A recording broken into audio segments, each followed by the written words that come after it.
Nama saya Yohanes Doeda Samalelet. Saya petani pisang songer dan pinang di Desa Madobak, Kecamatan Siberut Selatan, Kabupaten Kepulauan Mentawai. Selain itu, saya juga bekerja sebagai penjaga sekolah di SD Negeri 06 Madobak. Secara turun-temurun, kami suku Samalelet menanam pisang songer untuk dijual sebagai sumber mata pencarian utama. Kadang-kadang kami juga mengkonsumsinya sendiri. Meskipun di tempat kami pisang ini hanya dihargai Rp2.000 per kilogramnya, namun nilai tersebut sangat berharga bagi keberlangsungan hidup masyarakat di suku kami. Tantangan-tantangan alam semakin sering menghampiri kami belakangan ini.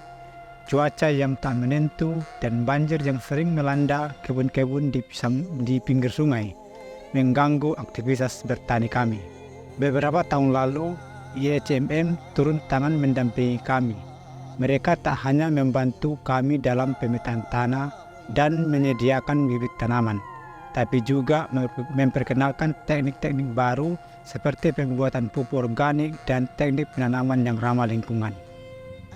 Dampingan dari YCMM membawa perubahan besar bagi kehidupan kami suku Samalelet, terutama dalam menghadapi tantangan lingkungan dengan lebih baik dan mempertahankan kehadiran suku kami.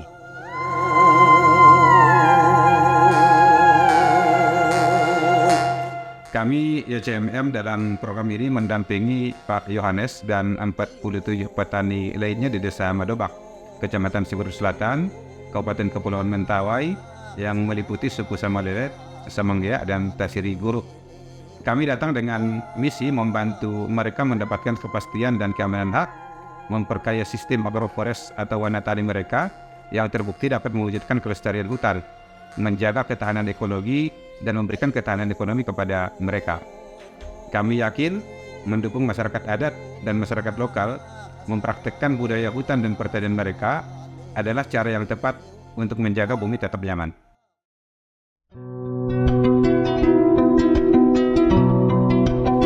Petani Mandiri berada di Nusa Tenggara Timur, NTT, dan NTT adalah salah satu daerah yang mengalami dampak perubahan iklim yang luar biasa. Di tengah masa sulit seperti ini, masyarakat petani sering mengalami keterbatasan pangan dan kelaparan.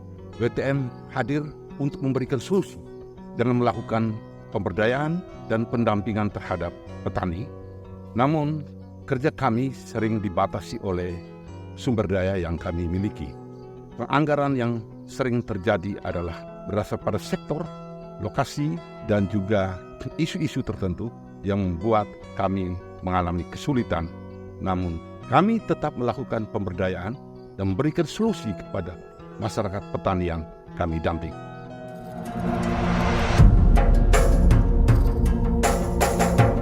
Aliansi Kolibri dibangun untuk memperkuat organisasi masyarakat sipil akar rumput yang bekerja langsung dengan masyarakat yang terdampak.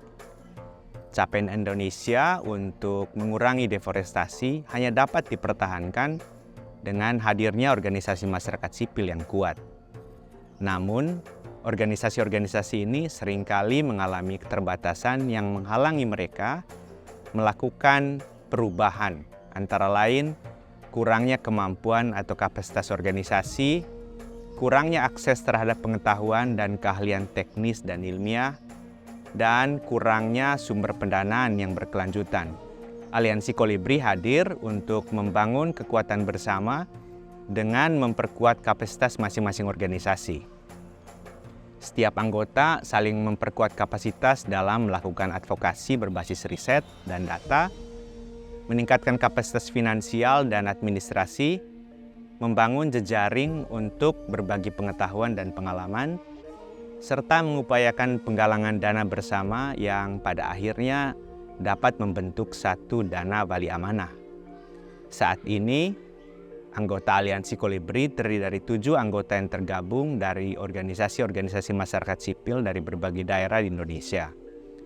Adapun anggotanya antara lain Serikat Petani Kelapa Sawit SPKS Tanjung Jabung Barat, Sekolah Rakyat Butuni Hatus Rabut, Wahana Tani Mandiri BTM, Yayasan Citra Mandiri Mentawai YCMM, Jaringan Komunitas Masyarakat Adat Aceh JKMA, Lembaga Bela Banua Talino LBBT, dan Perkumpulan Bantaya.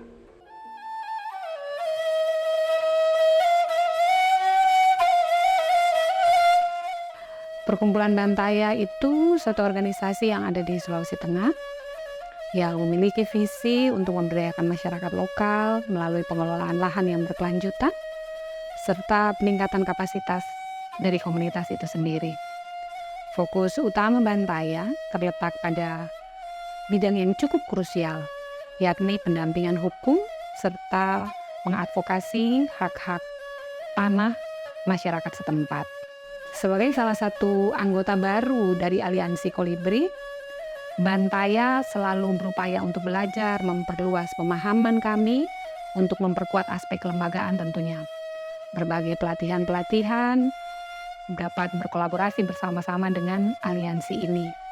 Tujuan dari proses pembelajaran ini tidak lain lebih kepada upaya untuk peningkatan kapasitas dari tenaga pelaksana Bantaya sendiri dalam proses-proses pembelajaran dan pemberdayaan masyarakat lokal.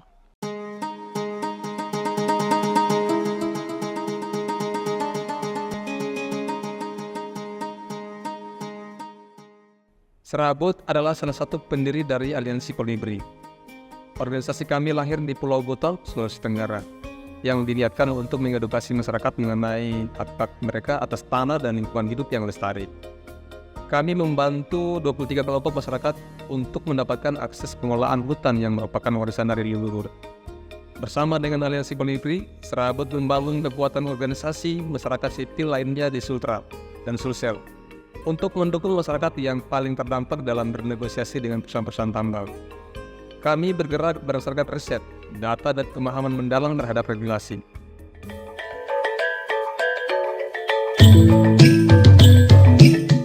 Lembaga Bela Banua Talino atau yang lebih dikenal dengan LBBT sudah bekerja 31 tahun untuk isu hak-hak masyarakat adat di Kalimantan Barat.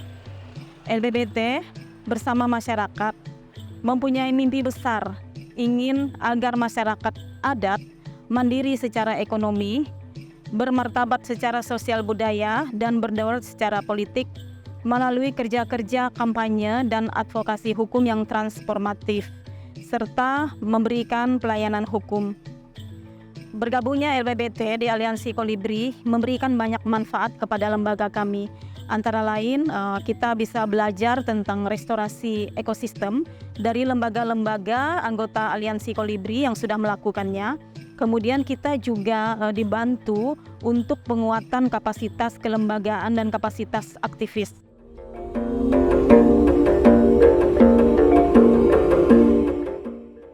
Sekretariat Aliansi Kolibri menyalurkan anggaran dari pemberi dana dalam bentuk pertama-tama anggaran operasional dasar yang harus ada untuk keberlanjutan organisasi. Berikutnya anggaran berbasis kinerja, di mana anggaran dialokasikan berdasarkan capaian untuk restorasi dan konservasi dalam hitungan hektar.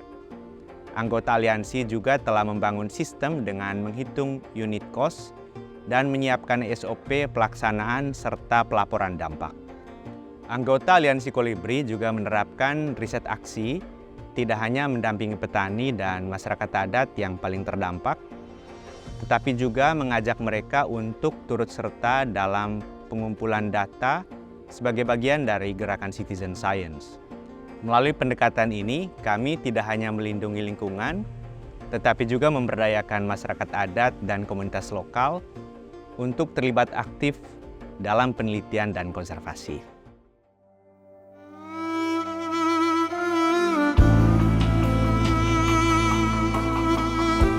SPKS salah satu pendiri Aliansi Kolibri membangun kebersamaan, bagaimana belajar bersama, saling mendukung untuk mengadakan riset dan penelitian. SPKS Tanjung Jabung Barat dan SPKS yang ada di Indonesia ini beranggotakan 72.700 anggota yang tersebar di seluruh Indonesia. Kami yakin dan percaya bersama dengan Aliansi Kolibri akan lebih kuat, akan lebih bekerja sama dengan teman tim-tim yang lain untuk menjaga kestabilan alam dan iklim ini.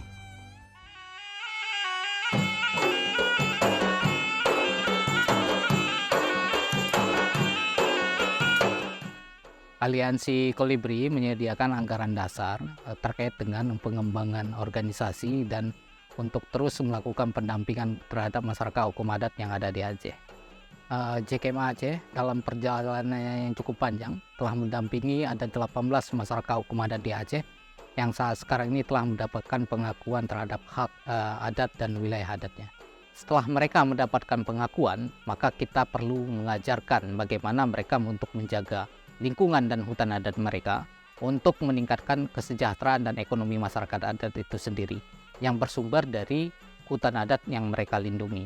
Dengan dukungan ini, mereka dapat memastikan untuk menjaga lingkungan hidupnya untuk peningkatan ekonomi secara berkelanjutan.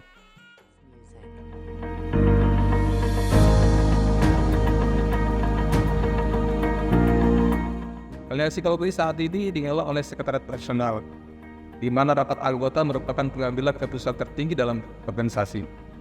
Anggota sepakat pada keputusan yang diambil secara kolektif. Setelah resmi menjadi asosiasi, Aliansi Kolibri mengundang banyak organisasi baru untuk bergabung. Pada akhir tahun 2028, kami menargetkan memiliki 30 anggota yang tersebar di berbagai provinsi di seluruh Indonesia.